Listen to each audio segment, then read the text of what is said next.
ഉത്തരാഖണ്ഡിൽ മിന്നൽ പ്രളയത്തെ തുടർന്നുണ്ടായ മണ്ണിടിച്ചിലിൽ 7 പേർ മരിച്ചു. ചമോലി ജില്ലയിലുള്ള പിപ്പൽകോട്ടിക്ക് സമീപം നിർമ്മാണത്തിലിരിക്കുന്ന തുരങ്കത്തിൽ കുടുങ്ങിയ തൊഴിലാളികളാണ് മരിച്ചത്. മണ്ണും ചെളിയും വെള്ളവും കുത്തിയൊലിച്ച് 3 കിലോമീറ്റർ നീളമുള്ള തുരങ്കത്തിനുള്ളിലേക്ക് കയറുകയായിരുന്നു. തുരങ്കത്തിന്റെ പ്രവേശന കവാടത്തിൽ നിന്നും 1.5 കിലോമീറ്റർ ഉള്ളിലാണ് അവശിഷ്ടങ്ങൾ വന്നു നിറഞ്ഞതെന്ന് അധികൃതർ അറിയിച്ചു. തുരങ്കത്തിനുള്ളിലുണ്ടായിരുന്ന 22 തൊഴിലാളികളിൽ ബാക്കി 15 പേർ പരിക്കുകളോടെ ആശുപത്രിയിലാണ്. സംഭവസ്ഥലത്തേക്ക് പ്രാദേശിക ദുരന്ത നിവാരണ സേനാംഗങ്ങളെ ഉടനടി വിന്യസിച്ചു.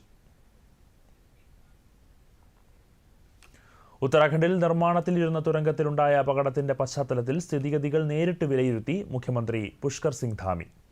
പരിക്കേറ്റ തൊഴിലാളികളെ ആശുപത്രിയിൽ പ്രവേശിപ്പിച്ചിട്ടുണ്ടെന്നും അവർക്ക് ആവശ്യമായ എല്ലാ ചികിത്സയും നൽകുന്നുണ്ടെന്നും ഉത്തരാഖണ്ഡ് മുഖ്യമന്ത്രി പറഞ്ഞു. അടിയന്തര സാഹചര്യങ്ങളിൽ തൊഴിലാളികളെ എയർലിഫ്റ്റ് ചെയ്യാനായി ഹെലികോപ്റ്റർ സൗകര്യവും സജ്ജമാക്കിയിട്ടുണ്ട്.